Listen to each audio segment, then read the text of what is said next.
Пятая юбилейная конференция «Новая Беларусь» и шостая гадавіна падзеяў 2020 года собрала разом политиков, громадских дзеячаў и представников диаспораў. Галоўны тренд сустрэчы – пошук нового окна магчымасцяў на фоне затягнутых репрессий и суддзелу Лукашэнкі ў расійскай вайне супраць Украины. Демократычныя силы приняли одразу 9 резолюций. Ключевый кірунак – стратегия «Пост-Лукашэнкаўская Беларусь», распрацаваная супольна з экспертами БЭРАК, дорожная мапа. Яе мэта еўраінтэграцыі. На гэтым шляху збіраюцца ўзмацніць працу на украінскім кірунку. Апроч таго, абвесцілі гатоўнасць да так званага круглага стола, аднак ні сам Лукашенко, ні ягоныя паплечнікі не выказваюць жадання нейкіх перамоваў. А самыя дэмакратычныя сілы прадэманстравалі сепарацыю. Аналітыкі адзначаюць, што група Віктара Бабарыкі аформілася ў самастойны палітычны суб'ект з уласным праектам «Беларуская сетка». Канферэнцыя показала, што беларускія палітыкі здольныя генераваць еўрапейскія планы для будучыні, пакуль без рэальных інструментаў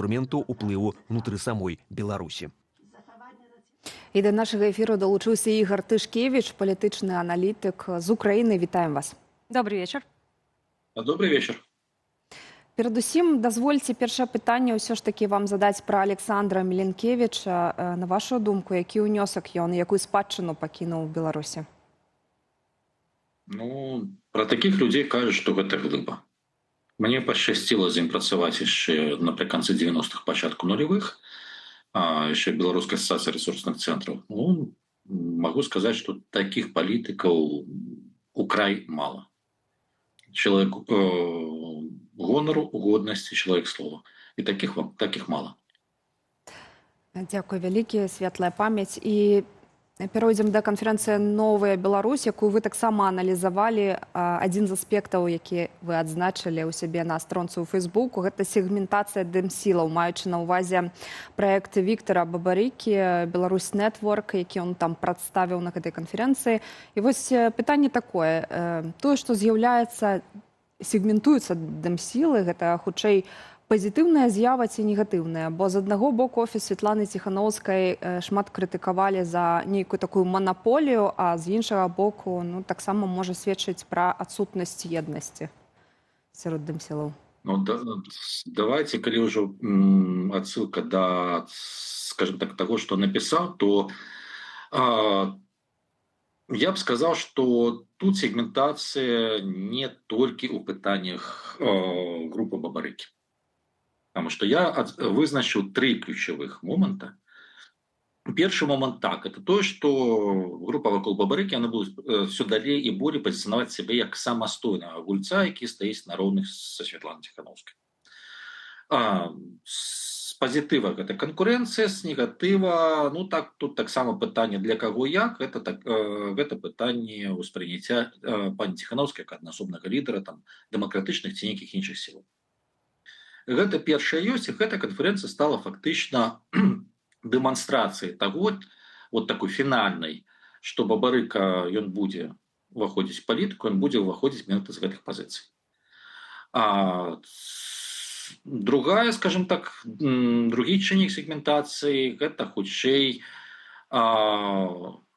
звязаны з групамі па-за межамі Беларусі. І ў дадзеным выпадку я прыводзіў прыклад у тым ліку беларусаў, якія пражываюць у краіне, дзе ў значнай частцы груп досыць крытычнае стаўленне да дзейнасці Святланы Ціханаўскай. І тое, што Святлана Шаціліна падала ў адстаўку, гэта ў тым ліку ускосная праява таксама з гэтага непаразумення, таму што ёсць пэўныя альбо чаканне, альбо бачанне, як мусіць працаваць ці чалавек, ці структура, яка называецца, бярэ на сабе сцяг лідарства у, назовем так, дэмакратычным полі, як мусіць працаваць в Украіне. І паколькі адказаў з Вільні пасля з Варшавы не было, то адпаведна гэта непаразуменне, гэта спроба адасобіцца канчаткова, она будзе толькі ўзрастаць. Я вельмі спадзяюся, што, можа быць, пані Зазулінская гэта атрымаецца нейкім чынам, скажем так, згладзіць гэтай вострай куты. Цалкам нівеляваць эту праблему, ну, наўрад ці атрымаецца. Але падазрую, што падобныя працэсы могуць пачацца і ў іншых краінах. Так, А выбачайце, третье– можа... это спробы самосегментоваться самих, назовем так, демократичных політичных активистов. Потому что одразу з некалькіх крыніцаў пайшоў посыл, что конференция стае элитарной, мы палітычныя эліты и так далей. И, отповедно, проводится вот так, назовем так, пэўна такая межа, что вот есть мы, эліта, і ёсць все астатнія. Вось гэта самае небяспечнае, таму што калі ты звычайна згледзіш от палітычнай эліты альбо эліты нацыянальнасці і так далей, гэта вытворнае ад знешняга вызнання, што гэтага чалавека вызнаюць аўтарытэтам. А калі чалавек сам на сябе прымярае гэты картуз, ну нічога апроч смеху не выходзіць. Ось, і ў дадзеным выпадку гэта небяспечна. Ось трэці чыннік гэта ўкрай небяспечны працэс. Так, выбачайце, можа быць, што я ў першым пытанні ўсё не пералічыла, але планавала абмеркаваць усе пункты, усе вашыя тэзісы, толькі што па чарзе. Давайце яшчэ вернемся да гаспадара Бабарыкі. Ну, ўсё ж такі, калі структуры офісу Святланы Ціханаўскай і ўсе структуры дэмакратычных сілаў, можна сказаць, што іх легітымнасць прызналі, таму што дыпламаты прысутнічалі на... Хвилинку. Давайте разберемся в дефиниции. Что такое легитимность, что такое легальность? Легальнасць – гэта наколькі тая ці іншая група мае законнае права аддаваць распараджэнне іншым альбо атрымаць нейкую функцыю. Легітымнасць, наколькі мэтавая група вызнае, што яны маюць гэтае права. Таму легітымнасць прызналі, ну, прашу прабачэння, гэта масла масляное.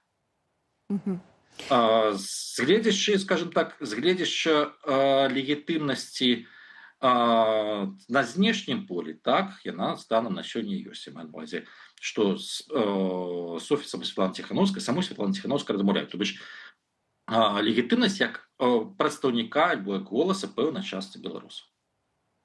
З гледзяща працэсу ўнутры Беларусі, ну, спадзяюся, таксама, што ёсць, але я думаю, што значна меншым было. З гледзяща легітымнасці сярод дыяспор, я ўжо прыводзіў прыклад значнай часткі украінскіх груп, дзе гэтай легітымнасці ў такім выпадку няма. Калі адкрытым тэкстам гавораць і пішуць, што чаму вы мусіце нас прадстаўляць, гэта гаворыць, што легітымнасці сярод гэтых групаў, яшчэ раз, сярод гэтых групаў, і няма. І прайшло пасля 2020 года ўжо 6 год.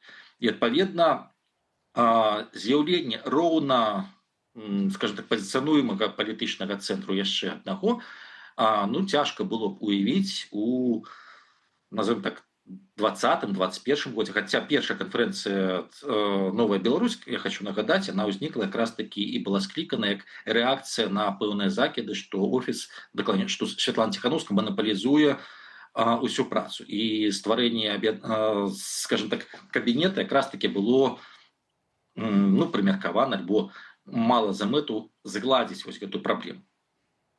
Менавіта на цяперашняй канферэнцыі акурат і прагучала тое, што все утварэнні палітычныя працягнуць сваё існаванне, і адна з ідэяў таксама гучала пра рыхтаванне да акна магчымасцяў. Як вы, на вашу думку, гэта можна ацаніць? Гэта сапраўды цяпер самая галоўная задача дэмакратычных сілаў — чаканне? Нецэнзурна выражацца нельга, так? Конечно, у такім выпадку гэта глупства. У такім выпадку гэта глупства. Таму што калі ты займаешься палітыкай, ты робіш все магчымае, каб у цябе з'явілось акно магчымасцяў для таго, каб уплываць на працэсы. Гэта азначае, што ты спрабуеш ствараць гэта акно магчымасцяў. Што ты суб'ект, што ты на гэта працуеш. Дзесьці ў медыйным полі, дзесьці яшчэ. А калі ты просто сидзіш і чакаеш в акна магчымасцяў, тады ты аб'ект. То бишь ты чакаеш, што добрыя дзядзі звонку прынесуць тебе магчымасць паўдзельнічаць у беларускай палітыцы. З пункту гледжання грантавага цыкла, вот калі ты, скажем так, жывеш у фармаце грантавай падтрымкі, гэта нармальная логіка. З пункту гледжання палітычнай логікі, прашу прабачэння, гэта глупства. Нікога не хочу пакрыць, але гэта такая моя думка.